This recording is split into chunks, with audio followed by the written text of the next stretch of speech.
Thank you, Mick. Now, as the run up to Christmas, I did a devotional. We've sort of focused all the devotionals on the Christmas theme, and I did a devotional on the Magnificat. And at the time, as I was reading it and studying it, there was one thing that sort of struck me, and my talk led in a different direction. But in that direction, it was about sort of Mary's reaction and Mary's ponderings in some sense. So I've been pondering on this thought for a number of weeks, and it sort of came up again this week on something that I was doing. So I wanted to return to that thought, and it's around the idea of magnifying the Lord. Now, magnify is that expression, magnifying the Lord, is an expression of praise.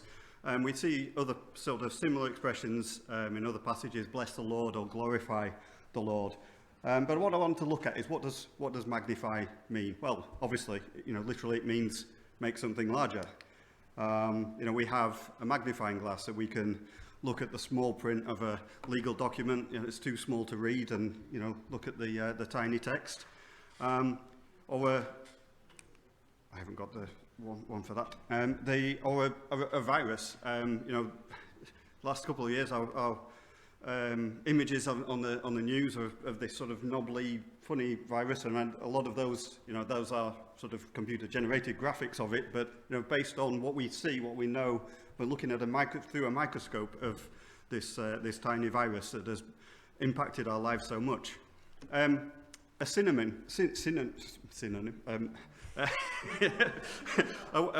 A similar way of expressing magnify is in pop culture is like the phrase "big up."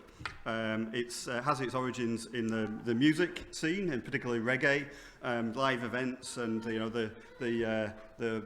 the band at the front would shout, give a big up to the road crew, or the church context, I might say a big up to the cleaning team who's made the church so great. Or similarly in radio, a lot of people sort of give a shout out to people. So I give a shout out to Jane's mum and dad, who will be watching on the video later on. And apparently that has origins in hip hop. I am certainly no expert in that, so I believe Google.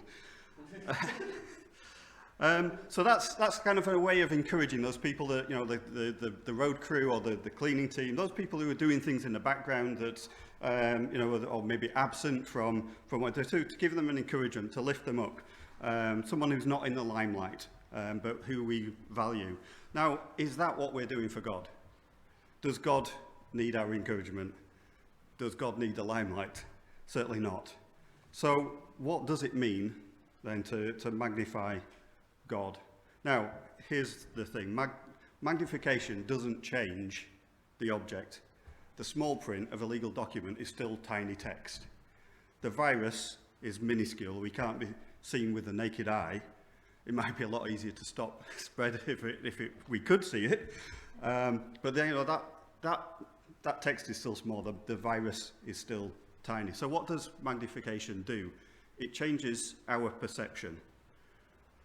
So far, we've thought about things making small objects look bigger. A telescope is also a type of magnifier. It uses lenses and magnification. There was a clear night in the week, and I have an office in my garden, and as I left the office, I could see Jupiter, just a tiny speck. With a telescope, just even a fairly standard telescope, you can see Jupiter and its moons. You can see a little bit of the detail. With a really good telescope, you can see the full thing, and you can see its famous spot. And just to give you a scale, an idea of the scale there, that's the Earth superimposed on Jupiter's spot. Jupiter is 43,000 miles in diameter. It's 1,300 times larger than the Earth. We see that tiny dot in the sky, but with a telescope, we see the detail of it, and we get a better understanding of it. And in a similar way, God is too big for our comprehension. The Almighty God doesn't need a shout out from us.